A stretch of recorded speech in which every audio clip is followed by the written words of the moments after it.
Ladies and gentlemen, your hosts, Michael Wilkes,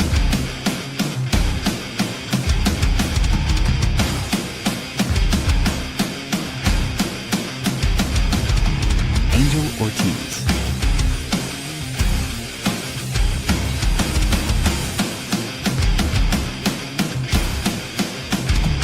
Dr. Chad,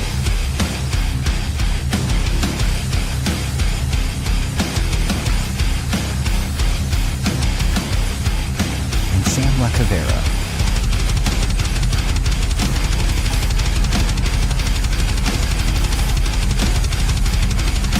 Go check out beardedbrowns.com and be sure to like, follow, and subscribe. Enjoy the show. What is up? What is up, everybody? Welcome to today's show. Heavy is the head that wears the crown. Why is it heavy? Well, because you can get fired even if you lost a playoff game, even if it wasn't your fault. Even if your quarterback throws 4 interceptions, you're going to get blamed because you wear the crown. And, you know, you're the head coach, so someone needs to get blamed, not a $40 million quarterback. Why would we let him go when we could just let a coach go and let you be replaced? So we're going to talk a little bit about that today. Most importantly, we have a guest, my friend, my new internet friend, J.I.M.B.O from the Men Until podcast. How are you doing, sir? I'm good. Thank you, Angel, Mike, Chad. Appreciate y'all having me on. We're going to have him. Well, obviously, we have him on for Grant, but we're going to talk about the year Jacksonville had this year because I don't think it's talked about enough. I think I became a Jags fan after looking some information up, but we're going to talk about that in a little bit. Mike, you have something that just broke about maybe a half hour ago. A former player of ours went on X and does what he does. Let's show it.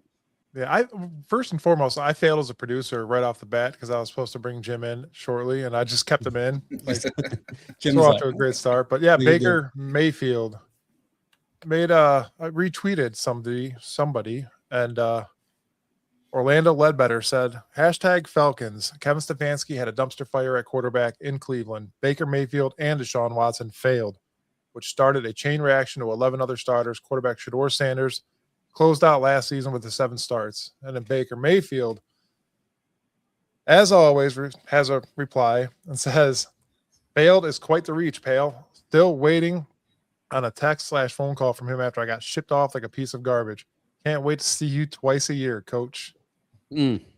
Brutal. Right into it, too. Like, just Baker doing Baker things, man. He finds a little motivation to kind of, you know, I don't know, try to beat them, I guess. It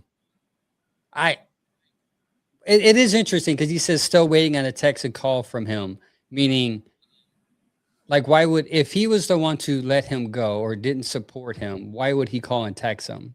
So I think this was a, hey, you didn't call and text me and I thought we were friends message. Or am I reading too deep into that?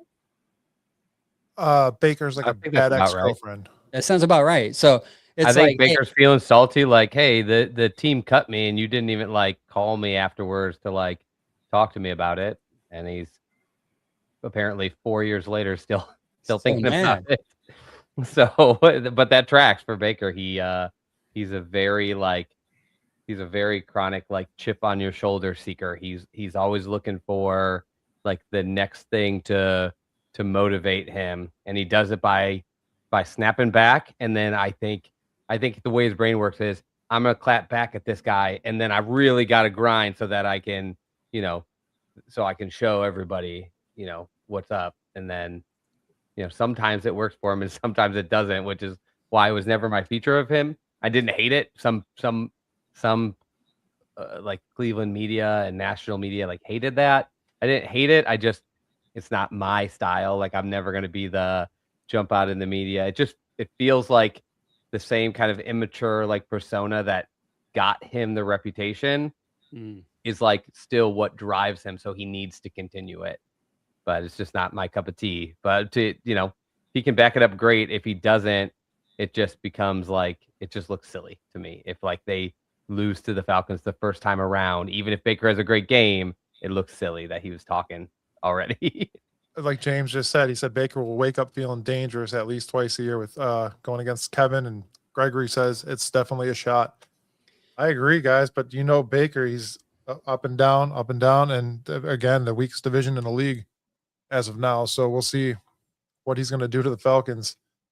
I think the Falcons are going to be prepared for that. I think Stefanski is going to be well prepared for that as well. Yeah, Baker's also 3-4 against Atlanta all time against them. So I think he struggles against Atlanta. So I wouldn't be calling out Atlanta if you're going to struggle against the team. Hopefully that he has that in the back of his mind. Maybe that's what's going to help motivate him to beat Atlanta, who's going to be a better team, by the way, because I know people hate Kevin, but they have every pieces to match Kevin's system there with Kyle Pitts in London, and their offensive line's pretty decent. And depending on who's quarterback, we'll see how that works out. But the defense. I also think this is just like it's like the misguided part of it is Kevin Stefanski didn't come out in a press conference and say, "Man, our quarterback situation was a mess every year I was there. We had a bunch of failures." Orlando Ledbetter, who's just an Atlanta beat writer, came out and said, which is typical to like not fully understand like what's been happening in Cleveland. He just came out and said like what it looks like from the outside perspective is all the quarterbacks in Cleveland failed, and Kevin had to go through so many. And then Baker's response should probably be to Orlando. Instead, it's to Kevin. It's like, oh, yeah, Kevin, I'll show you. And it's like, Kevin didn't say anything. Kevin It's not Kevin's fault. You Come might- straight. Come out and be like, Baker was a failure. He sucked. Like, that would never happen. So it just seems funny where it's like, he is like responding to the fact that he's just salty that Kevin, like, I guess, didn't have his back enough when he got let go. Do you guys remember that viral tweet that I made about Baker like 2 years ago, and it had over 1 million views? And that's what we should do. We just start talking crap on social media, just calling people out, calling old players out that are still in the league. Do you guys do that, Jim? Yeah. I mean, we take shots at anybody who's really taking shots at us, or you just on some just silly, dumb stuff. You feel me? Like, yeah, I don't know. I think you guys can relate to this because of, stigma of obviously not being a good team for a long time. Like that's the Jacksonville Jaguars. And it's like, everybody thinks we're an easy win. We're a W. Like they see us on the schedule. Oh, that's a win. Obviously within our own conferences, there's a level of respect because we play teams twice a year. Right. Mm-hmm. But outside of that, it's just disrespect from former players. We have analysts. I won't say their names on your podcast, but there's analysts out there that take direct shots at our quarterback, at our coaches, at our team. And, like one person actually said, I mean, they're Jacksonville. Like that was their analysis of the Jacksonville Jaguars. They're Jacksonville. And, but I mean, hey, right now we got smiles on our faces. You indeed do. And you should have, you have a reason to, because your season was spectacular. Like I said in the beginning, it's not being talked about enough to turn around that your organization flipped from 4-13 to 13-4. And I would think you would agree the lead cause of that is the leadership in which was hired after a 3-4 season, 3-14 season. They go in and the owner takes a risk hiring Cohen, play caller, but he wanted some control at the same time. He wanted his GM in there. And I think that was a sticking point at one point. Can you get into the story of how he was hired? Because I know there was he turned it down. He was going to turn away. And then the owner kind of like, this is the way I interpret it, at least, kind of changed his mind, let go of the GM and called him back. Right. Right. Okay. So this is the real inside story.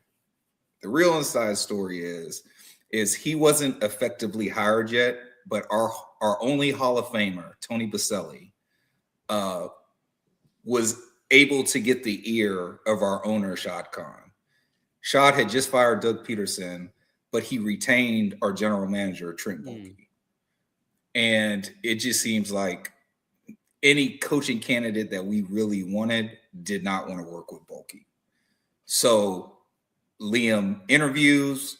They like Liam. They want to bring Liam back for a second interview. Liam declines. and says, no, I'm good. I'm going to stay in Tampa. Tampa then turns around Yes, I and remember that. offers and offers to make him the highest paid OC in the NFL if he does not take the Jacksonville job or the second interview to the Jacksonville job. And so Liam and them came to an agreement. And while this is happening, but it was verbal, nothing was signed. But Liam's like, yeah, no, I like that. Well, in the dead of night, because this is what this franchise started doing, making all these middle of the night moves, subterfuge and espionage. And Tony Bo says, listen, I really like this guy. I think this guy, Liam Cohen, I think he's what we need. But the only way we're going to get him is if we get rid of Bulky. Now, listen, I'm making those words up. I'm not saying Tony went in there and got a guy fired, but the fact of the matter is Shad Khan then changed course, fired Bulky. Liam, like the next day, Liam's our head coach. And then, Tampa's calling him a snake and he's not answering calls. And he said that, his kid was in the hospital, which is all true. Like his kid was in the hospital. But at the end of the day, Liam Cohen made a decision that he felt was right.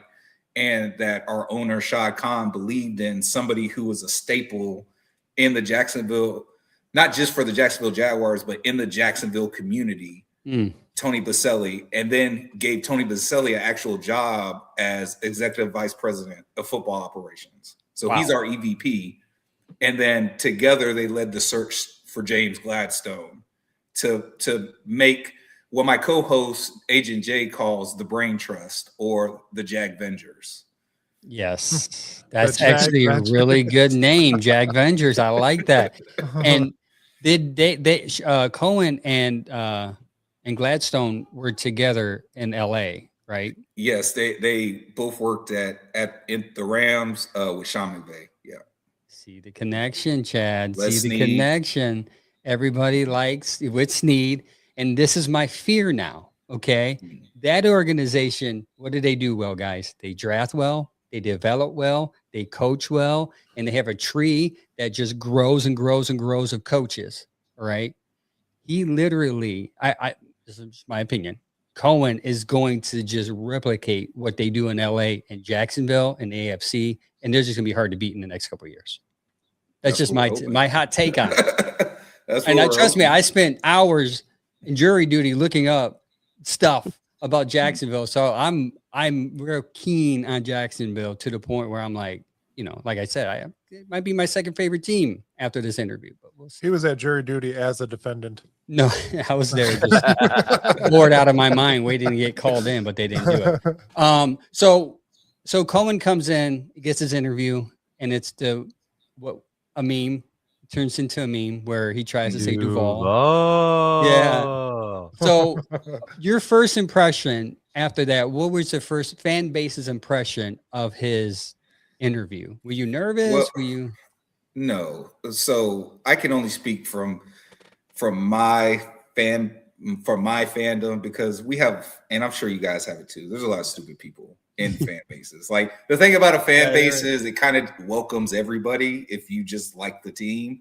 But we have stupid fans, and but the reality was, I thought it was swaggy. I thought it was cool. I thought he was coming in being different. And the thing is most of the head coaches that have been successful as of late all had like quirky, weird press conferences. They did something and everybody's like, what was that? I don't know. But then they go on to be really successful. And then lo and behold, we have like you said, we go from 4-13 to 13-4.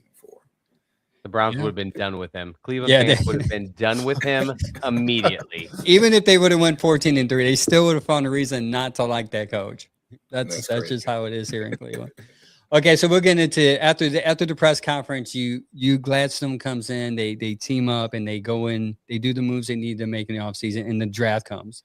As a Cleveland fan, we're hearing Jacksonville's a team that's going to trade with because they're very interested in Hunter.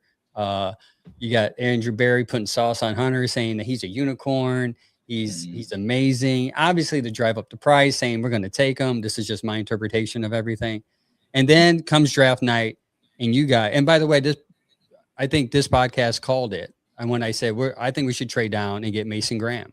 And a lot of people say, no, you need an offensive guy. I said, well, Mason Graham on defense is just going to be amazing. He's going to be great with Miles. He's going to free Miles up. Miles going to get a lot more sacks. It happened.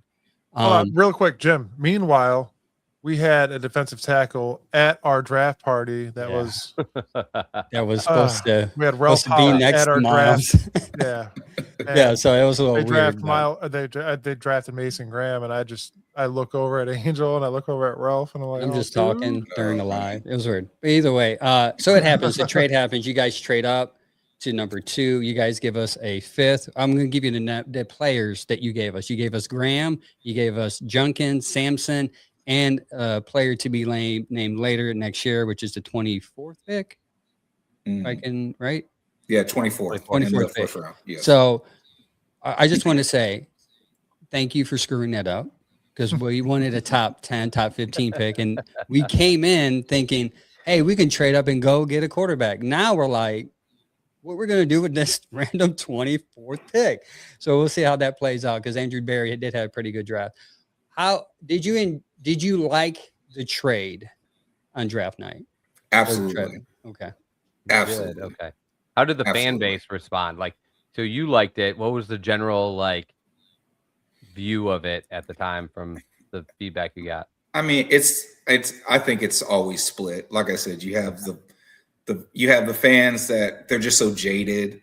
Yeah. Like I don't even know why they're Jags fans, to be honest with you. They should be Titans or Texans or something like that. I don't know. But like, you have the one side that was like, oh, they gave up too much and this, look at them, they think they're playing Madden, stuff like that. And the other side of us is just like, look, man, we're tired of being boring. Like, I'm glad they just made a splash move.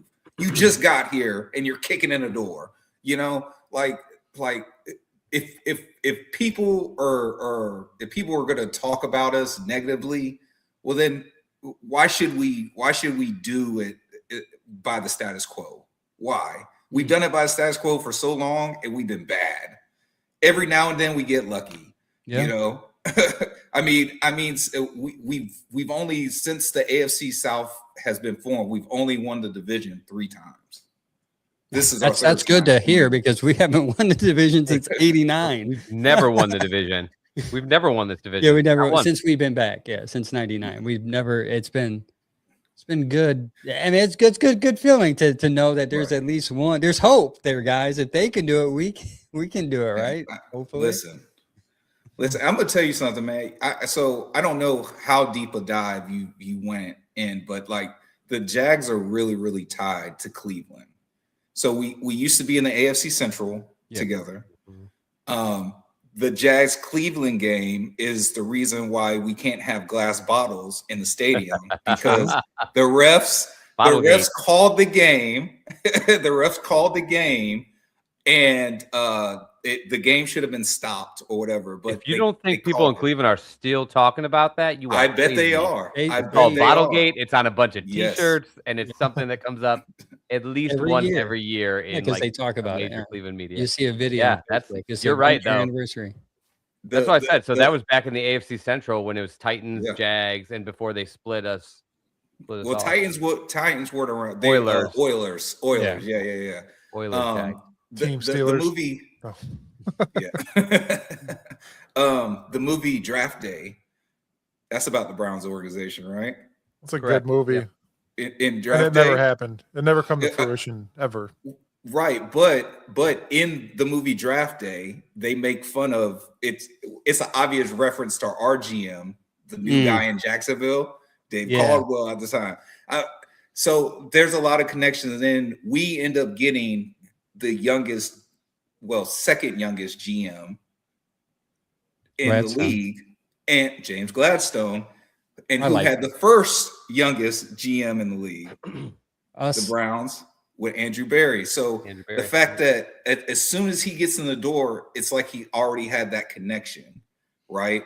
And we kind of talked about the in-season trade. Greg Newsome and Campbell. Tyson Campbell. I'm sorry, Tyson. I'm sorry. Tyson's Tyson like, Campbell. man, I'm offended. I love that guy. No, Tyson is cool. Like Tyson is I met Tyson several times. Like he's a cool guy. But he just didn't fit our scheme. Like, but we're so tied in with you guys. And I think it's even the way the league looks at us. You know, like I think personally, I think obviously you have the best defensive end in the league. Like no doubt. I thought it was ridiculous. The script writers decided to make it the very last game of the year for him to break the record. That is ridiculous. But at the same time, man, it's like, bro, you can point at the Browns. You guys got Hall of Famers, man. You know, like all you really need is that coach. That's all you need. No, I'm saying to really kick it off because you have starts there. Yeah, it starts there. And there. Jacksonville's a proof of it. And that's why, I mean, that's why I first of all, I was excited to bring you on. And then after, like you said, you saw all the woven history we have. And then you have everything that you just said. And the fact that we are, again, connected to you because we're looking to get an OC that is on your team. But before we get into that, I really want to hit the point of what I consider a home run culture changer. Not just, and by the way, your GM took the culture of what the Rams used to say, F those picks. And he literally said F those picks on draft night, traded what he can get to get Travis Hunter. Are you okay with him playing both ways? I don't want to move on past that topic because that's a heated topic because he just come off and Cohen just said Gladstone said in his recent press conference, he's still going to play both ways. Yeah, no, I'm fine. That's what you drafted him for. If it ever came down to him having to either play just one side or play a lot on this side and only have packages on this side, I'd be okay with that too. He's a talented athlete, right? And yes, sir. So we had this debate because there was a point in time when we were like, if we pick second, the only pick for me was Travis Hunter. I didn't think there was a quarterback anywhere in the realm. Offensive linemen, there was too many that were like questionable that I could even decide which one you could consider taking at second. It really came down to like Travis Hunter or trade out for me. So we all had a big talk on the show. Okay, do you play him both ways full time, or do you play him one way full time and the other way in the triplet packages? So either nickel or in 11. And so when it came to it, I think all three of us wanted him to play on one side of the ball and then play the triplet package on the other. And we all picked the same one, I'm pretty sure. I'm curious what you picked. Well, I wanted to see him play on both sides of the ball. Like but if it came to the point like your hypothetical where it's like he's getting too banged up, we can't have him out there for 140 plays a game. We're going to play him one side full time and the other side when there's three out there, three receivers or three cornerbacks. Which side of the ball do you see him as stronger on, or just your preference? Got to do it. He's like, I'm a guest, man. Don't make me check.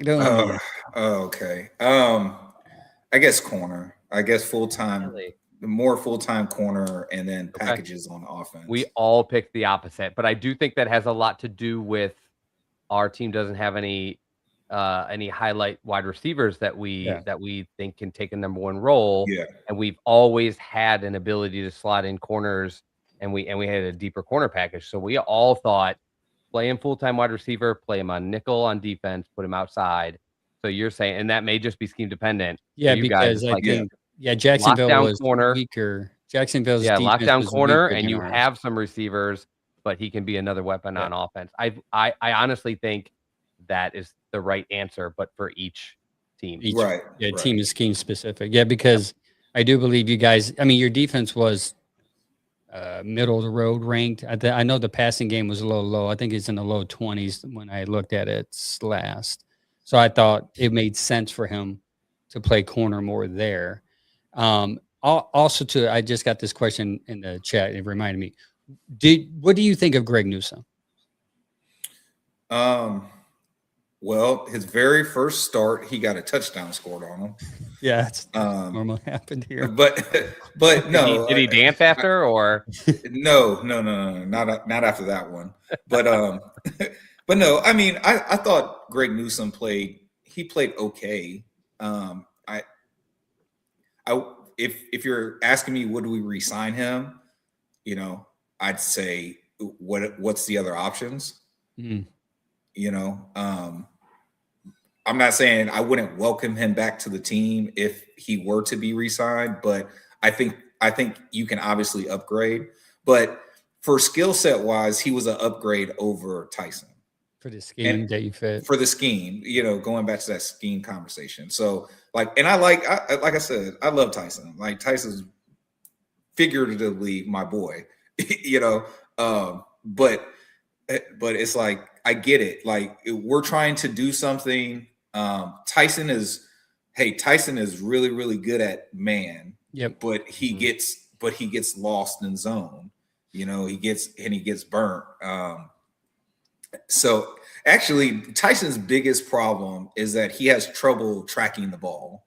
Like if the ball's like right in front of him, he's good. But like if he has to turn his head to look for the ball, he has real bad. I think I did notice that. I think you're yeah, right. he has a lot of trouble because like he's in position to make a play on the ball, but he can't find it. So receivers end up, you know, regaining position, catching, or he gets a penalty, or you know. You know what that is?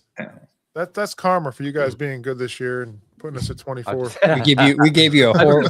That's how the odd thing is. I feel like on just from my end, I think we won both of those transactions, and in the ultimate, we didn't win as big as I thought because you guys were just outstanding this year, and that draft pick that I thought would be around 15 plummeted 10 picks lower. But I thought we got the better end of both of those deals, but your team just excelled so well that I feel like your fan base could easily be like, I'm not going to dwell on that. Like we're doing good. We're doing fine. Like, and in the long run, I know a lot of people are probably still thinking Hunter's going to come back. He'll play two ways. That's the biggest reason that deal fell through because he didn't get to show much.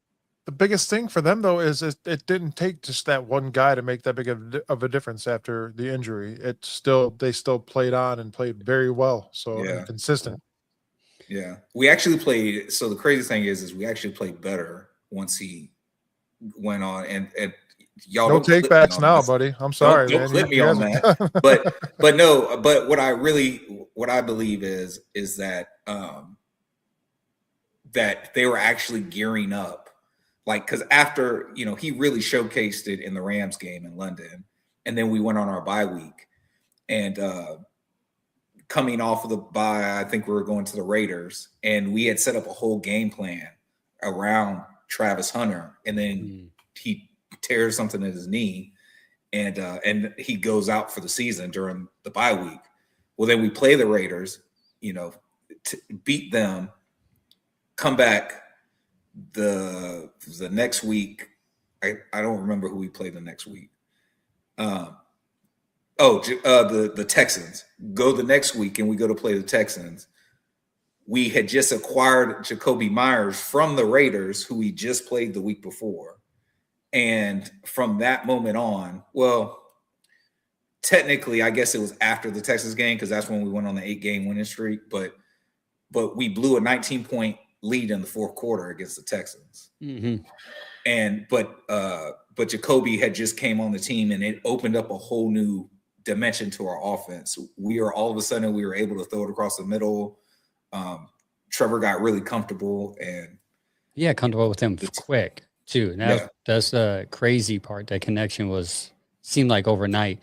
One question in the chat that I was going to ask about, where's you guys' feeling on Thomas right now? Thomas Jr. as a receiver. I know he has some drop issues. Trust me, we know about drop issues here with Jared. There was rumors about like organization and like he was not happy, but then I feel like that turns around quickly when you win. Was he having issues besides play on the field, or is that just off? Well, I think it's gonna. So my theory, and this is my theory. I don't know if you guys know who Kyron Lacey is, but Kyron Lacey was his teammate. He was a wide receiver at LSU, right? And it was him and Malik Neighbors. They were like all best friends. Well, Kyron got accused of something, and like causing a vehicular homicide or something like that, and ultimately he ended up taking his life. Well, then come to find out that Kyron was innocent. And it seemed like when that news, because the season was just starting when that news came out. And I don't know, just BTJ, he seemed less confident. He didn't want to go across the middle. He's not a talker like some of these receivers. He's a real quiet, reserved guy. But I don't know. I think he had something. I feel like losing his friend and then finding out it was like for nothing. Dang. I think just maybe mentally. Again, this is my theory. I'm not speaking for BTJ. This is just for me observing certain things. But then he got hurt, and he missed a couple games. And Jacoby Myers again. It kind of goes back to the Travis Hunter injury, and then Jacoby Myers coming to the team. And then it just seemed like, okay, hey, look, we're going to put you on the outside. And we'll when the ball gets to you, it gets to you. But he lost his place in the progression. He's like the fourth progression now. And, it is what it is. But since that happened, his catch rate has gone up. He's caught more balls, he's caught a couple touchdowns for us. And also, I mean, it is his second year, and there is such thing as a sophomore slump. So it could be that. Could be a mixture of all that, yeah. Right. Yeah, because we're big fans of Thomas here, so that's why for us, because we I don't know why we followed Jacksonville so much. Maybe this is the Trevor connection. Me and Chad like Trevor so much, like we kind of keep track of that team. They just like his hair. That's all, man. Hey man, I'm bald. I wish I had hair like that. My wife would probably like me more. I'd take that trade right now. But he can't grow the beard though. That's I true. would trade the beard for that mane in a second. Do whatever you want with that thing. Like, speaking of Trevor Lawrence, he had a couple of rough years, right? First year, touchdown to interception ratio. I'm going to specifically bring this up. First year, it's two touchdowns, 2 interceptions. Second year, 4 touchdowns. Better year, 1 interception. I think that was his Pro Bowl year, right? Yes. Yep. Okay. Third year, he's 3-2. Fourth year, 3-2. But this year, he improved dramatically. 5 touchdowns to 2 interceptions. And that, I'm going to give you guys a funny stat, and it made me cry as a Browns fan. Okay. Trevor Lawrence threw for 29 touchdowns. Do you know how many touchdowns Browns had as a team? Mike, don't answer because I told you earlier. 28? Close, 26. Oh. As a team, the Browns scored 26 touchdowns, and Trevor Lawrence threw 29 by himself. So that tells you how horrible our offense is. So 9 rushing touchdowns too. That's over. No, that's rushing and passing. That's all offense touchdowns. As a matter of fact, our receivers, Jerry Jeudy and Tillman, had 2 touchdowns apiece each, and our middle linebacker Devin Bush had 2 touchdowns also. So he also with Jerry Jeudy, man. The fall, like what is that? I have a theory. He's always been the dropsy. Like last year during his Pro Bowl year, he still was at the 8% drop rate. The problem is his output was so high. Like no one cared because he was 1,000 yards he only scored 4 touchdowns anyways last year. So his touchdown output was always been low. He was just getting thrown to by Jameis so much and catching deep balls. And people are just like, hey, he's a 1,000-yard passer. But it came back down to reality this year, especially when you really didn't have a quarterback. It was the elevation change. He's a very 750 yards as a rookie, 400 yards as a sophomore, 975 or something as a junior. Yeah. Then he went down again to 800. Then he came to the Browns and went up to 1250. And then last year was 650. So it's he's been an inconsistent player, and the drops are a nightmare. I mean, everybody knows I'm going to go. The quarterback play was just not good enough to make up for his lackluster. problems. So my wife got me this little football for Christmas, right? And it says positive football. Maybe a tiny football, but I believe in you. Go do your thing. You're awesome. I'm going to send this to Jerry Judy. Maybe he can catch this.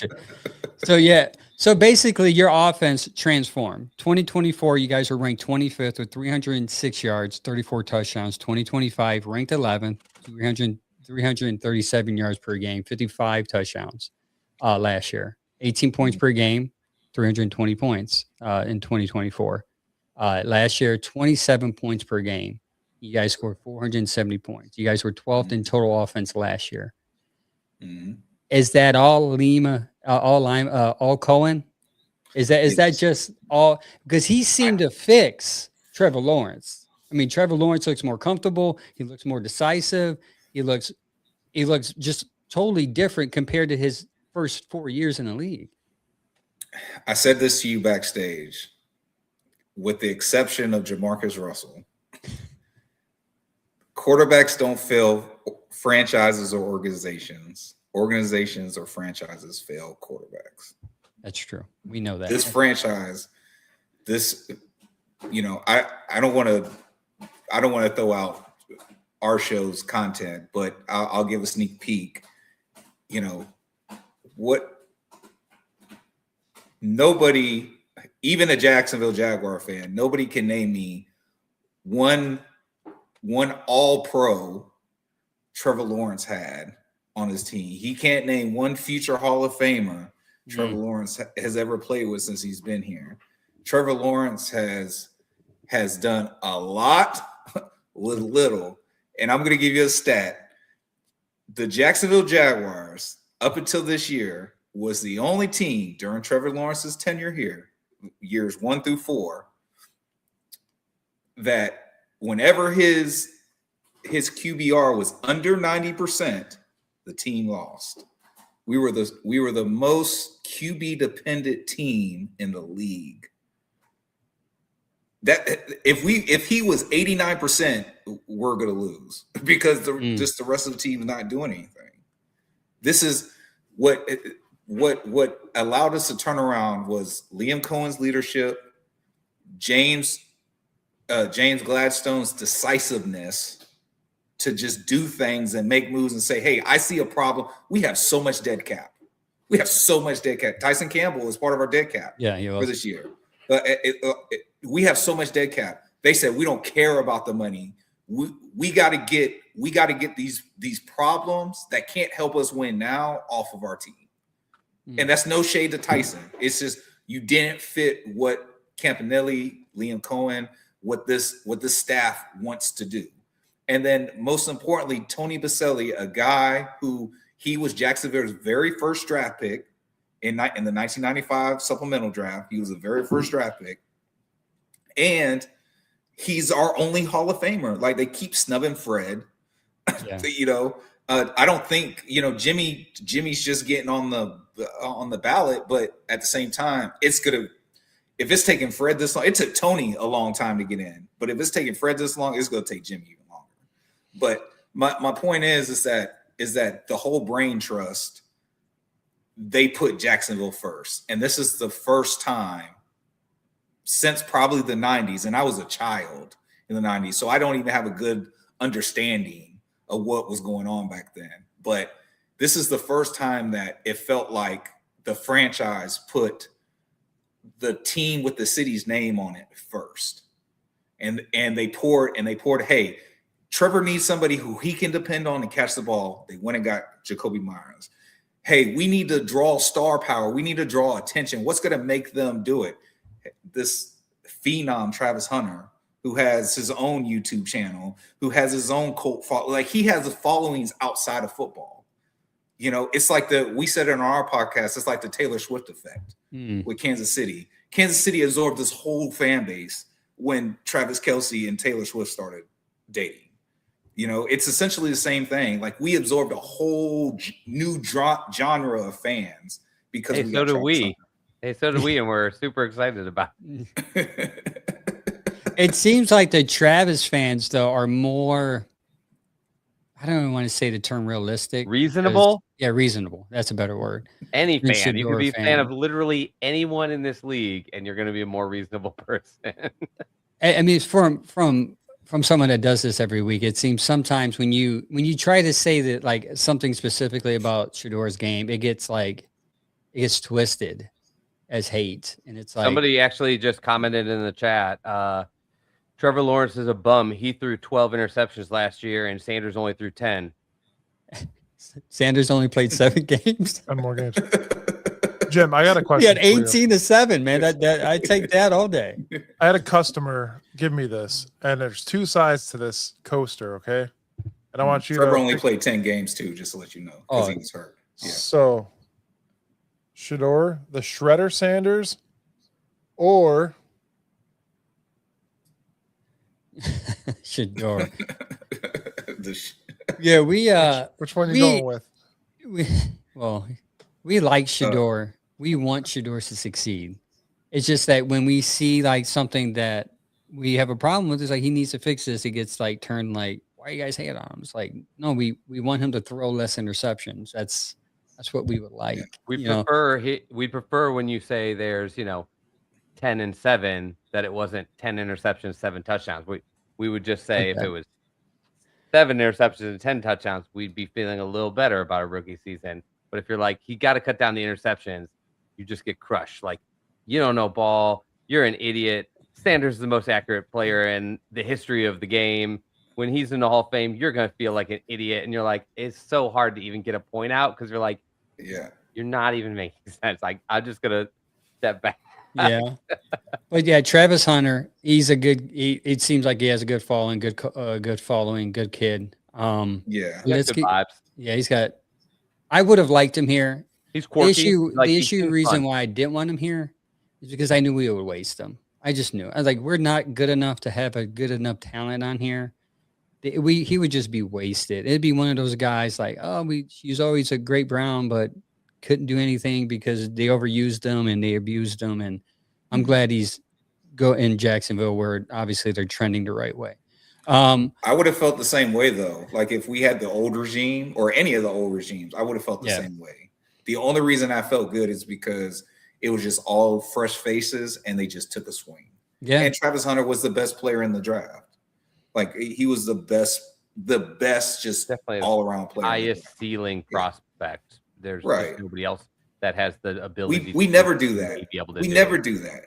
We never just drop our nuts. You know what I'm saying? And they did it. And I'm proud of this team and organization for doing it. Even if we had I'm gonna say this, even if we would have had a poor season, like let's just say everything happens the way it happens, but we lost those games down the stretch, right?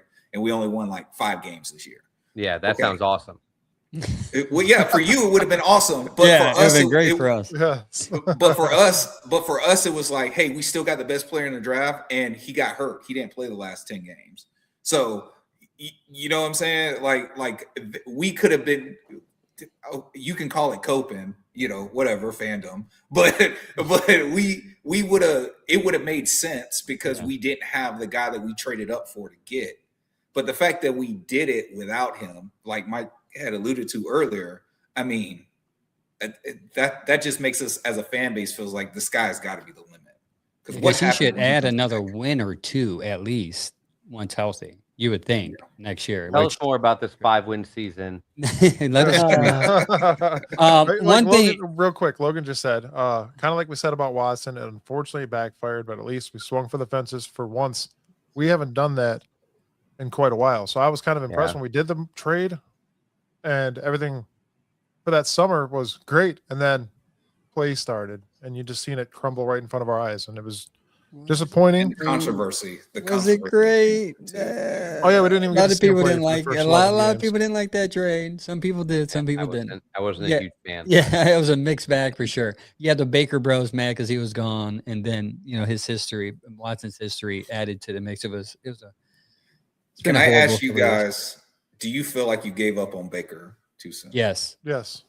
Okay, I do. And I'm saying this as a person that really wasn't a big Baker fan. Baker's a sub 500 guy, anyways. I mean, he's doing what he's doing in Tampa, I think he's always going to be hovering around 500. But for me, I think we won more games with him than without him. And obviously that's Yeah, proof in the pudding. the bigger thing is you stick with him, and then you have a lot more picks to continue building the Yeah. team. And even if he doesn't work out, you are left in, I think, a much better position. Because you have The talent. way we shipped him off for almost nothing, like we shipped him off the year coming off his worst year due to a shoulder injury, and then he had to have surgery. Nobody was going to give anything for him, and that was such a Browns move to be like, well, then we'll just give him up. Like, you spent the first pick in the draft on him. Any other year you were going to give up on him, you could have gotten something back, a second or something. They got a fifth for the kid, and then to give 3 firsts up, it was putting so much on the shoulders of a guy coming off of the NFL's biggest like scandal, like that I in any recent history, was just like the fear in the back of a Browns fan's head was like, whatever can go wrong usually does, and you just set yourself up in a position where the most wrong thing could happen. Yeah. So a lot of people were like, I was blown away at how many people were optimistic about it, because like they just set themselves up to like where this could completely blow up. Yeah, I feel the same way. I feel like he probably would have won more here. I think he has a ceiling, and I think Tampa last year was a ceiling, even though it was a good year. To have a good ceiling that high was good, but I think he's kind of trending back down. I think he's going to be. I mean, he's in a bad division too, so it helps. So it's like one of those things. Like, can he do that in this division where it's a lot harder to win in the North as opposed to NFC South? And I mean, I love the guy. Wish he was still here, but unfortunately, the Browns. He allowed y'all to like break glass for like a beer or something. Yeah, first man. Win? First win in it was first win in a long Everything time. in Cleveland has to do with beer. Bottlegate, Baker opening up the fridges. From fridges. Yeah. Yeah, that was awesome. I love when that came out. One thing I didn't realize is when I was doing research on your team is that last year you guys were ranked 29th in penalties, which you would think a team that's 14-3 would not be, or 13-4. Like, why are they winning despite killing themselves with penalties? First of all, what do you attribute to the penalties? And second of all, obviously the culture there, they can overcome putting themselves backwards because of the offense is so good, right? Yeah, well, yes. And it's horrible. Like, it was so horrible. All the illegal motions and illegal shifts and illegal formations, and just most of the penalties early on were on the offense. And look, Travis Hunter was a big part of that. Travis Hunter, I remember one game he had 3 illegal shifts. In the Browns game. It was in the Browns game. Not the Browns, I'm sorry, the Bengals game, the other Cleveland team. Hey. They're closer to Kentucky than Cleveland, but yeah, go ahead. I've actually been to a Cincy game, Trevor's rookie year, when Urban stayed behind. Urban, yeah, he was at a bar. yeah, that was a big story. Yeah. But yeah, it's just it. And again, I know what it sounds like, but after he went on IR, a lot of that stuff stopped.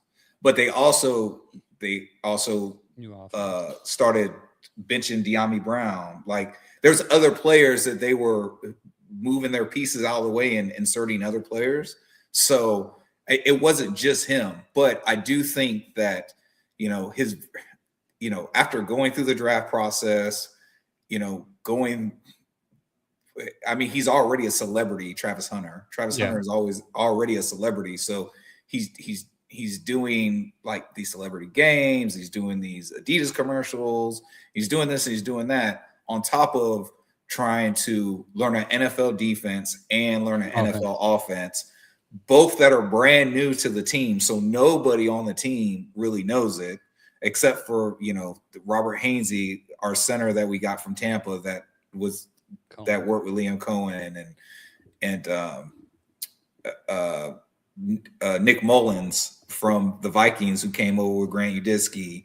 He was familiar with the scheme. So, but other than that, like, nobody nobody knew it, and you can't be in both rooms at the same time. So he would have to supplement times in between, and like at practice when he's not doing something focused specific on the side of the ball he was working on, he would go over to the opposite side of the ball's coaching staff, and they would do like on-air drills and stuff with him.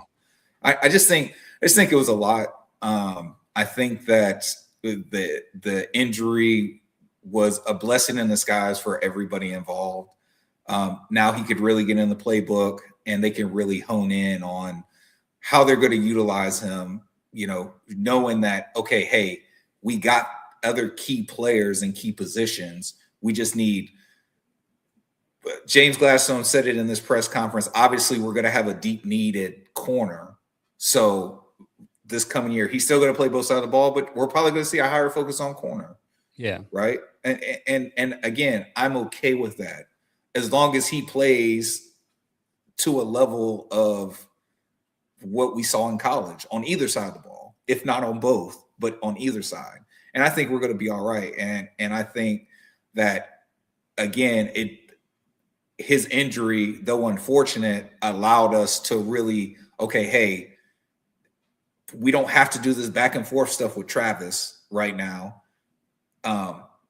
Offense, we can just focus on the offense. Defense, we can just focus on the defense. And I just think that they were just able to flourish and just kind of, you know, spread their wings a little bit, not having to worry about him going back and forth, while at the same time calculating and formulating new plans on how they can properly execute it going into next season. Yeah. He averaged 111 snaps per game. Travis Hunter. That's pretty high for a rookie his first year. I mean, he did it. I mean, until he got hurt, but he did good. We'll transition here to what I'm news, excited Angels, to talk about. A Jaguars podcast now. Yes. Sorry. I'll bring up this comment here from our other co-host on Saturday's show, Sam, Browns Morning Brew at 10 a.m. if you guys want to tune in. I am more and more leaning with Angel. I have a history here of changing people's minds. When I'm stuck on somebody like Kenny Pickett, I can convince people Kenny Pickett could be a good quarterback. Kenny Pickett. No, that The should only be a problem is warning they out get there to traded before it everybody. happens. That should be a warning out there to everybody to, like, maybe Kenny before Pickett. Angel changes your mind, remember Kenny Pickett. So he says, I'm leaning more with Angel with hiring Grant Udinski. Obviously, the Browns are not going for a top higher name coach. Who said that? Thought I did. Yeah, they're not going to go for a top guy.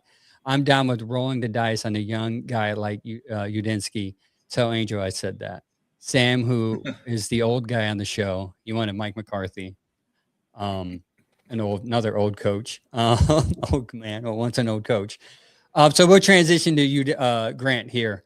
Grant, I'm sorry, Mr. Coach Udinski for Chad there, so I can properly call him his. You have some respect, his Angel. name. Check doesn't like when I call coaches by their subscribe first to name. Dad, everybody. To be honest, well- I'm just hiding the fact that I keep forgetting what all these guys' first names are. And so it's like, yeah, Jesse's doing an interview this week, and I'm like, Who's the name? Look up Jesse. Minter? Yes, okay. Got it. So Grant Udinski, Coach Grant Udinski. When he was brought there, was there a big buzz? Because he had some buzz in Minnesota. Small. No, not really. Not really. Okay. Not because Liam Cohen's our play caller. Yep. Okay. You know, we knew that he was coming in as a functionary role, you know, and he was there to help develop Trevor Lawrence. You know, when he came, so, you know, I don't know how far back you guys have gone on Grant Udinski, but I've done the deep dive. But go ahead. So, you know, he was on that 2020 Panthers team with Matt Rule. After that blows up, he gets another opportunity at the Minnesota Vikings, where he becomes like an offensive assistant. You know, that was like one of those real, one of those title for him. those like obscure titles, right? Yeah. And then I believe he became like the assistant quarterbacks coach. Then he became special projects. And that's what they call it. Offensive assistant. Yep. Offensive assistant coach or assistant offensive coaches. Yes. And then he took on like a dual role as still 2 assistants, but one as like a quarterback's coach and one still to the offensive coordinator. And again, I think with Liam Cohen's system, I'm not really sure how Nick Mullins understands the system. I'm really not sure about that connection, but you know, I guess they saw their big thing in the Jacksonville Jaguars is about communication. We have elite communicators. And so that's what word was about Grant. Like Grant could take a play and he can tell you all that the whys and hows, and if they do this, you do that. And that's what he was just here for. Him, Shane Waldron, Spencer Whipple, all these guys were brought in to basically insulate Trevor Lawrence, which in my opinion, the franchise should have done that from the beginning. As a rookie, you insulate them. Instead, you just throw them out there, face of the franchise, and you got Herb's mess going on behind him. Anyway, that's different. Yeah. But it messed him up when he went after Herb. That's a whole year and a half. Yeah, that's a whole nother 2 podcast. years. Yeah, you can put 2 years of wasted talent on that because he wasted a whole year of a development on that. Right. Sorry. And then, you know, and then the reboot with Doug Peterson. But now you've actually insulated him with offensive minds that want to take Trevor Lawrence's strengths and let's focus on that. And we can hey, if you don't do this well, let's not have you do it. Let's just take this out. Hey, I see you're not doing this and you do this really well. Why don't we add this in? And Grant has been instrumental in what they're calling Trevor Lawrence toolbox. So Trevor Lawrence gets a play from Liam Cohen, and the play has a can to it. So it means like, this is the original play. If I can it, we're going to the second play that's in the play call.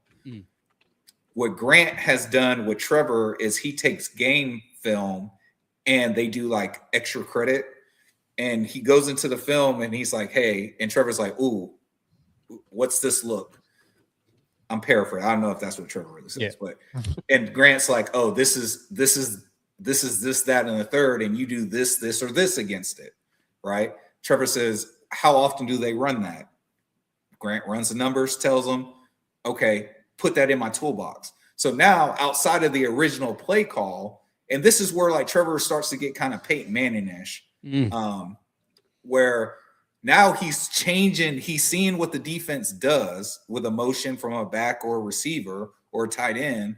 He's seeing what they're doing. And then if he's like, okay, the play we're running is going to work against his defense, or he may have a play in his toolbox, which is like 15 additional plays that he can just pull out and he'll audible to it, change the whole offense, and then run it.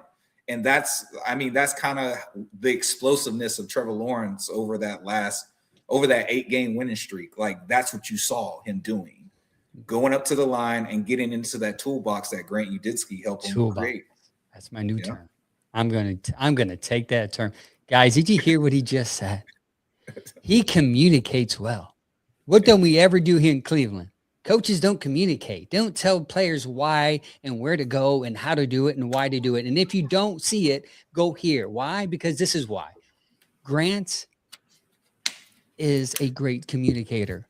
What did Andrew Berry say in his press conference? We need a great communicator, guy with high IQ, EQ, a leader of men. That is what I see, or when I read about Grant. Everything he just said, I already knew. This is why I'm excited about Grant, because I think, yes, he's 30. Yes, he's never called plays, which I think is overrated anyways. I think Grant can bring that type of mentality to a team that doesn't have any smart people in the room, other than if you want to call Andrew Berry smart. That's just my take. So, Chad, what do you need to say? Couple ironies. First of all, the biggest criticism we've heard of the Browns front office and coaching staff for the last few years is they're too smart. They're nerds. They're Ivy League guys. They're too much about like learning and teaching, and they're not tough enough. We need tough. We don't need nerds. We don't need IQ. So I push back on the fact that there's not smart guys in the room. Kevin Stefanski went to Penn. That's an Ivy League school. Yeah. He's smart enough. So my second question is, it's less of a pushback. It's more of a concern because I'm not anti-Udinski, what you just described to me is the world's greatest quarterback coach. What is it about him that's going to lead me to believe he is a good head coach when your general manager basically said, we want a CEO. We don't want a guy just running the offense or calling plays. We want a guy who acts more as a CEO and runs his coaches and his organization.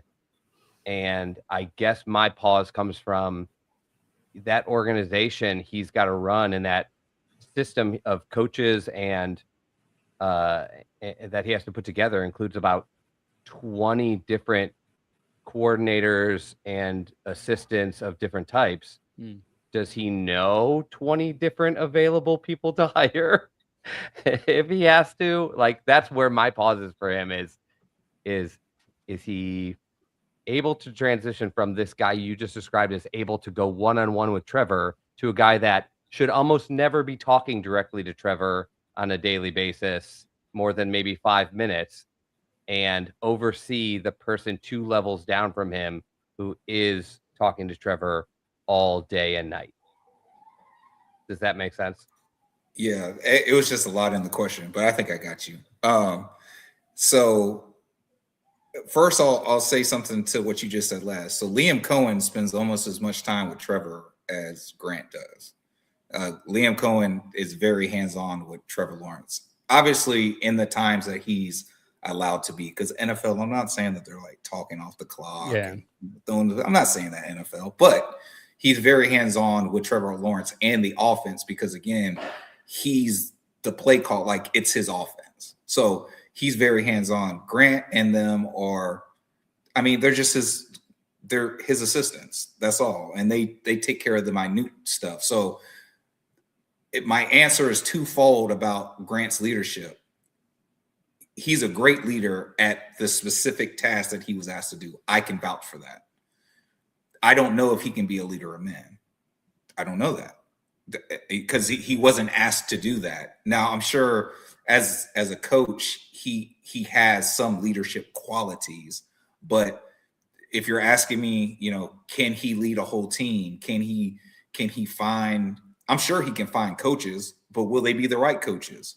What Liam Cohen ended up doing is he took guys that he knew or guys that he had, threads of relationships with. And then he also took on a guy like Shane Waldron. Now him and Shane had worked together too, but there's nothing really good tied to Shane Waldron's name. I'm just saying, but he has been instrumental in the role of developing Trevor Lawrence. And I think, again, in their respective places under the leadership of Liam Cohen, I think that any of those guys are great. But if I'll be honest with you, I would never recommend Shane Waldron for another head coaching job, ever. But I've seen him do a bad job at it. I haven't seen Grant do it, but I also haven't seen Grant lead men. But if you want somebody that's going to come in and can exactly explain to you what you should and shouldn't be doing, Grant's your guy. And I don't think, do you think maybe you haven't seen him lead men because he's not asked to lead men? Because exactly. If his job is to, and by the way, he doesn't only get credit for developing Trevor Lawrence, he also gets credit for developing Sam Darnold. Sam Darnold had a career year in Minnesota, which translates into Seattle with Kubiak, who's another offensive mind. Obviously, he's having a good year there. So that is what I see. I don't know if he can lead men, but at the same time, I say he hasn't been asked to yet. Can a 30-year-old lead a 50-year-old? I've seen it. I'm 43 years old, and there are people, IT guys, who call me at work, and they're like 23 telling me what to do. So, I mean, just because someone's your younger daughters than you, run you. Come on. my household runs me, to be honest with you. I got a 9-month-old that runs me right now. What are you talking about? I had to change his diapers. I got to feed him. I got to put him in bed. No, but that's what I'm saying. Like everyone, it's weird to me. Like everyone, the biggest pushback is he doesn't call plays. I'm not bothered by that. I've never been bothered by that. He can. He has. If he's as smart, if he's as smart as everyone says, he would be can. capable of calling plays, most likely. I think the only thing about calling plays is it's just another notch on your belt of experience. Exactly. Like I said, it's not about that. It's about he's very inexperienced. He doesn't have a huge, Rolodex of connections, and I just don't want to get swept away with he's great with a quarterback. So we've seen that doesn't translate to great head coach so many times that it seems like it's almost like not a relevant factor. I feel that it's been communicated so much throughout his 6 years by different people that I can't ignore that. It's like more than one person is saying it. You have O'Donnell saying it in Minnesota. You have some people saying in Carolina, and then you have someone saying it in Jacksonville that he can go there. Now one day, if it's not on this team, it's be a different team. We'll find out. Hopefully it's here and he's successful. But I see your guys' logic, but hear me out. Literally, who wants to come here? What do we have to offer? We have a top 3 defense. Okay. We have a new stadium, a new dome coming. What else is there? Who's going to realistically want to come here? And why not give it a shot to bring in this new kid, see what he can do with the team? Yes, Jim, I'm sorry. I'm talking about stealing your offensive coordinator. It's going to happen. Anyways, there's so much that can happen with this. I'm sorry. He's not really. I don't think he's totally okay. To be honest, if he's as good as impactful as like this description, you probably shouldn't be okay. You should be a little nervous that like now Cohen's got a big task to pick up, unless maybe he can fill. Well, Josh Grisard would just let go from the Tampa, and he basically did that for him and Baker at Tampa. So I mean, he's gonna get and look, he could. I mean, he could go someplace else. We may not even get a chance to hire him. But I just think that the message from our from the Jag Vengers is they have one band, one sound, and it's what's going to make us the best on the grass. And they're just going to, if you're not in the organization to do that right now, then they're not going to have you. But I think Grant, again, I think he's elite in what he does for our organization. But I think if he were to leave, I have complete faith that this new staff will bring in somebody, if not just as competent, more competent, or somebody that they're comfortable with that knows how their process is going to work. Insert. This new regime, unlike the old regime, they put the triangle in the triangle hole. They put the round peg in the round hole. Our other ones were trying to put stars in the squares, and it was bad. So it's not so much of Grant, because I love Grant. Yeah. And look, I think if you guys get Grant, I think you're getting a great human being. I just can't say what he would be as a head coach.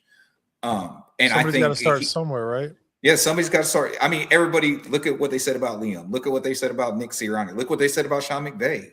You're hiring this young guy from the Commanders. Yeah, I was trying not to say the old. I was going to say, I almost said it myself. I guess what I'm saying is I'm kind of getting sick of the stereotypical, we got to hire old head. Well, the NFL is changing in a whole, so bringing this new kid that could bring us some new fresh offense. See what could happen. What do we have to lose, guys? We're the Browns. More games. Well, yeah, exactly. We're used to that, though. We're numb to that now, right? You're wide open, though. You're dead. You not just our receivers. Coaches. I'm not that numb to it. I'm ready to change. Our receivers. Good. But you have 3 coaching vacancies in your division right now. Yeah. And we're the worst. Somebody said like the best coach in each division, and when it got to the AFC North, it said not Zach Taylor. Yeah, and I agree. Someone will get hired in this division who's immediately better than Zach Taylor. Like when McDermott is coaching for the Ravens, he's immediately going to be up at the top. And we had his brother. We had his brother as our OC last year with Doug Peterson. Yeah. So I mean, I don't know, man. I think it's a gamble either way because he's an unknown, right? But Mike, to your point, what do you got to lose? We're losing a guy that we know is good, but I'm going to lean into the faith that the brain trust is going to bring in somebody just as capable to fill in that role. You know, if the offense is the only thing that's going to change in the offense is whatever wrinkles Trevor and Liam decide they're going to put in it. Right. Yeah, I like what everything you said from the communication aspect, because I do think maybe that's what we're missing, that he's not whatever coaches we have are just not communicating to the players level, wherever that level is, whether someone's super smart or someone needs to condense it down. And I feel what everything I've read from about Grant is that he relates to the player and he communicates on their level. And I Yes. think that's what we need. That's how you start off as a coach, right? You start off as a coach. And you also said that Cohen has a culture of adjusting, right? That doesn't work for you, then we're going to throw it out. I think we had Kevin here who said, this is going to work for you. If it doesn't work for you, then we're going to still make it work. That's why Watson came, it didn't work. That's why Shador, sometimes they didn't work to his strength sometimes. So I think Grant coming in here can help elevate whatever quarterback we have here this year to get us enough wins, hopefully, to be respectable, if not a surprise like Jacksonville. I'm not saying that you're going to flip it like Jacksonville did, because what Jacksonville did is amazing. And also they built that culture with the unity of a GM and a coach, and they all had the same message. Everything, like from what he's saying, came down straight down from bottom to top, from top to bottom. Everything. And now let me ask you this question. Do you guys think of the risk of hiring a young guy and the franchise itself saying, no, this is how we're going to run the franchise? Or do you think that your franchise can, let a new guy come in and just try to change the organization? Hey, I'll go first really quick. The answer is A. I mean, listen, You guys disagree? I think the answer is an obvious A. You're in at least a 2-year building process with just the offense alone, correct? I mean, you got to get offensive linemen, you got to get wide receivers. Why not take this chance? Like I said, sign them to a 2 or 3 year deal. I just mean to answer his question, like, is this guy going to come in and is Haslam going to say, do whatever you want? Or are Haslam and Barry going to say, we are all going to make this decision together and we're going to do what the group thinks? Are they going to let him come in and just do his own thing? I think no chance. There's nothing from Barry and Haslam that they've said or done in the last half decade to make me think they will ever let a young guy come in here and just run the ship. And I don't think they're going to problem. I don't think they're going to let him run the ship right away, but I think he's going to have input. If they respect him enough, if they've seen that there's proof of his success, I think over time, as trust is built, he will get that say that he should get. I wouldn't say he won't. I think he already has. I think Barry already said, hey, the head coach is going to have say in who starts at quarterback. And I think that's already trusting in a head coach, whether he's 30 or 50, that he's going to help be insightful, instrumental on who the starting quarterback is going to be. So I wouldn't say no. Now, I think our organization's different to the point where it's collaborative. Now, what does that collaborative look like? Who knows? Looks like Haslam makes the final call on everything. It seems like now Barry's in control. Before it was Kevin, Barry, then it switched back and forth, and then it went to this collaborative. We all have to decide. I don't know how they pulled straws or whatever. I don't know. Right. But eventually Barry, I think Barry's right now the lead dog in the house. And obviously he's going to pick the coach he wants. So I think in unison, they're going to work together because Barry's going to want to pick the guy that has his vision. But the ace in the hole, like Chad said, is if Haslam comes in and says, well, I want Jim Schwartz, darn it. And then he screws things up. Yeah, because I think that's what our success came from. And Shad Khan, a lot of people think like, oh, he's not a hands-on owner, but he really is. Like, he's invested a lot in not just the city of Jacksonville, but in obviously we got a new stadium coming. He built a new practice facility, new locker room.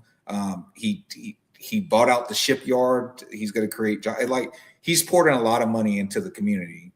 Obviously he's getting something out of it. But my point is that he put people in place and they gave him bad products. Shad really took a leap on, like I said, Tony Baselli before, and he now lets them, hey, whatever you think is best for this organization, do it. Yeah. And he's backing them. So I think that's what it's going to take. Like, especially some of these older, like, look, I don't know how you guys feel about the Cowboys, but I think as long as Jerry Jones is still running the ship, bro, they're not going to be successful because you can't get off of your old ideologies of what the NFL was. Like, this is 2026, bro. We got quarterbacks that paint their nails. You know what I'm saying? Like, it's crazy. Like, we got bobbleheads on the field with the Guardian hat. Like, it's a totally different league now. Yeah. Totally different. And I would say outside of Jerry Jones, the next owner that I think of who can't get out of his own way, I just think is ours. Jimmy. Yeah. Sometimes he did a pretty good job the last couple of years, but the whole Kevin winning 8 games, I felt like he needed to step in to get rid of the chaos. And I still think he was the one that stepped in to fire our offensive staff because he wanted Watson to work, and that made it worse. I still think he's the one that stepped in and made the ultimate Baker to Watson decision. I just think once about every 2 years or so, he gets this urge to step in and make a huge change, and it has so far not turned out well at any time I can think of. Yeah, we'll see. Well, J.I.M.B.O, thanks for coming on. Can you shout out your podcast, what time it starts, and the website, whatever it is you need to plug? Yeah, man. Thank you guys so much for having me on. Like I said, we got to do a crossover episode. We go live every Thursday, 7:30. We're on Twitter, Facebook, YouTube, Twitch, pretty much all the socials. So come check us out, man. It's the Men and Teal. We keep it real. We keep it teal. Yeah, and it's very interesting to follow him because, like he said, we're the organization side by side. I mean, you can follow Travis Hunter and see if the trade's going to work out. Very weird link. Yeah, we're more linked than we've ever been. More linked than you think. We're more linked than we were when we were in the same division. Yeah. Well, it goes back to that. So yeah, it starts there. All right, we appreciate you guys. Appreciate you. Let the guys know. Thanks for having you come on. We'll do a crossover. I'll hit you up in the DM. Yeah, man. Hit me up in the DMs, brother. We'll set it up. Thank you, guys. Appreciate it. Y'all have a great night. Thank you, man. It's nice meeting you, J.I.M.B.O. We'll see you. Yeah, for sure. Yeah, he's said a lot about that was a lot of praise, at least as a leader, as a communicator. Sorry, not as a leader. That's encouraging. Angel, are you at all worried that he is less confident in Grant Udinski than you are? As a head coach, he wasn't advocating for him. He seems much less sure of Udinski being able to come in. Oh, head coach? Oh, yeah, I'm sure. No, I'm 100, not 100%. Nothing's 100%. I'm 50% sure that he's going to work out. I mean, who on this list do you guys want? Who 50% sure? That's a coin flip. Yeah, of course. I thought you were like 98% sure. Oh, the way you're every other coach on here is a coin flip. You better rev that up. Every other coach is a coin flip on here. You want Schwartz? You want to bring Schwartzy in? The old man? Todd Monken? You want to bring him in? You want to bring in? Is like I love Schwartz, but it's weird every time he's brought. Like every time I see like I forget who reported it last week, Pete Prisco or whoever it was that was like, I think Schwartz has the inside track. You know how you really feel when you think you hear something and like your Yeah, like I mean, instant emotion. Me. You know what I mean? I've been so like there all week. I saw that report and it like, sounded like it was unfounded. But after I read it, I was like, oh, this is kind of unfounded. He's just guessing because it was the first person announced for a second interview, and that's what they're basing the story on, right? So it's like that's nothing. They're gonna second interview like 9 guys. He's already in the build. He lives here. It's the easiest. Yeah, it's easy to get him there. You have full access to him. There's no rules. But when I first saw that, I read it in my mind quickly as a report that, like, as if like Rappaport were saying he's got the inside track of the job, and I was kind of like, oh, and that's when I realized like, I don't want really him. don't I don't want him. I guess that's exactly how I felt. I felt Schwartz is a good DC. I done enough research. I get it. he might do well here. And He he's might old. He's lose. not ancient. Yeah. He had one stint where he had a little good, but a lot more bad. You could be better the second time, but he just Most doesn't coaches don't, though. give me any oomph. Most Yeah, let's coaches take don't away do the well the second coach time. and make him a head coach, or the only good part of the team that we do have.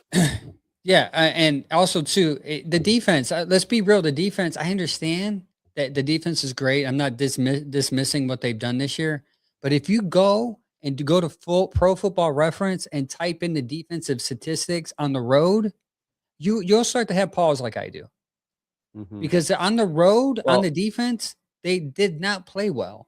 I've also just heard so there's three things I look for in a head coach. Maybe it's not exactly what Barry's looking for, but kind of the three things I orient to are: one, how good of a leader are you, right? And that doesn't just mean like I can rev guys up. It means, are you organized? Can you lead? Do you have your back to that emotional intelligence stuff? Two is like, what is your level of experience? And it's like, what good experiences do you have that I can that will lead you to understanding what everyone else is doing? That's the one thing he probably does have a ton of. And before we go to three, the first one is what worries me, because for when it comes to Schwartz, I've heard in the past that like the reason he was out of the NFL after his coaching stint for a while is because he was tough to work with, and a lot of guys didn't want to work with him. So it took time before, I think it was Mike Vrabel brought him in as a defensive assistant before that went well, and he went back to being a defensive coordinator. The rest is history. But it still is stuck in my head for years ago, where some people said like he's kind of difficult to work with. And so, Do you think he went and Googled how to be a head coach?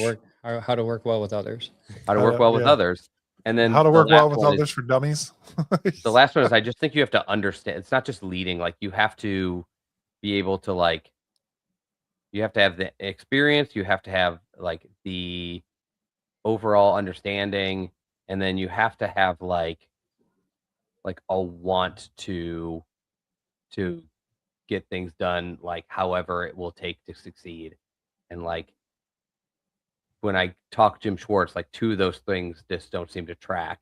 But to your point, in every one of these candidates, there's at least one of those things. Yeah, it's like you got Nexus. Todd Monken, I don't care for. I don't even want to waste time talking about him. But watch him get the job now. I was just gonna say, I think he's a great candidate. I think he's close to those things. How do we know about his ability to work with people? Well, Jim Harbaugh just basically fired himself because he was so unwilling to let Todd Monken go. He would rather have just quit the job than say, like, I'm not letting this guy go. This guy's not the problem. And like, to me, that kind of like connection. He's also very experienced and very connected. And That's it. Yeah, I mean, that's it. The reason he gives people pause is he was a coach here. He's an offensive coordinator, and the offense sucked. But again, I don't need him to be an offensive coordinator. I need him to be the other thing. So I guess that's why I'm looking at it. I mean, I guess that's a good argument there. Jesse Minter, he's the same thing. He's a young guy, calls just a defensive guy. You're going to end up getting what everybody wants. Get rid of Jim Schwartz. Is he even a 4-3 guy? Does he run the same scheme? If not, then you have to switch everything up. I've always completely believed this. If they bring in another defensive coordinator, I cannot imagine they will work with Jim Schwartz. No, I agree. People are trying to do that. And if they're a defensive coordinator now, it means they know a bunch of defensive coaches that they think could be defensive coordinators that they've already worked with, and that's where I think you could bring them in. But Chad, you know Loose Boosie? I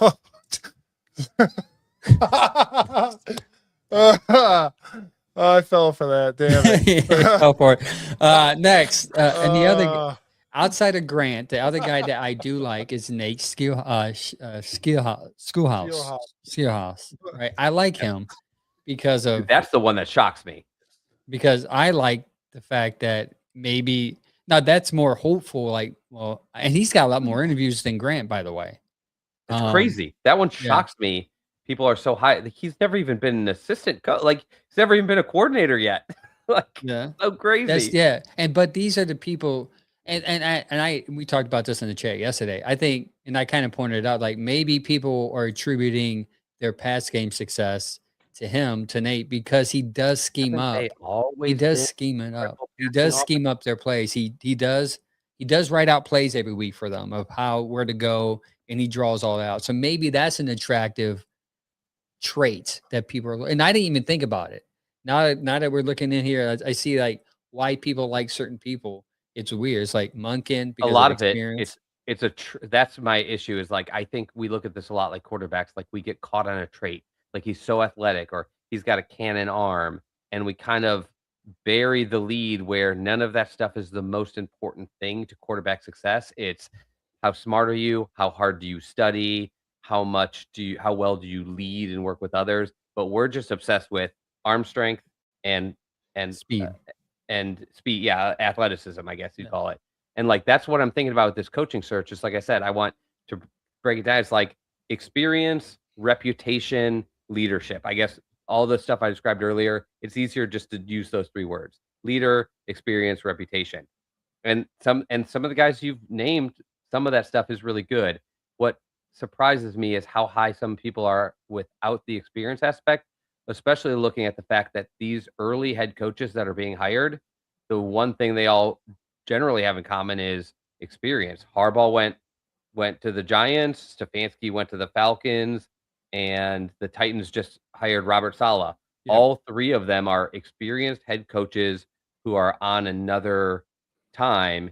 Meanwhile, the only experienced head coach that that's coming from outside to interview with us was Munkin. McDaniel, and he just Yeah, but he declined just to come declined. Yeah. back, which He just means said, we have no one who's been a past head coach other than the guy that's already in the oh building yeah, under Munkin's not contract, even coach. who's Yeah. willing to even walk in here and interview, and it doesn't seem to bother anybody but Do me. you think it's because the organization is not reaching out to those guys?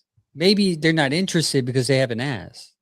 Maybe they don't want a McCarthy. But Maybe they don't okay, want a Flores. that's a possibility. That doesn't bother you?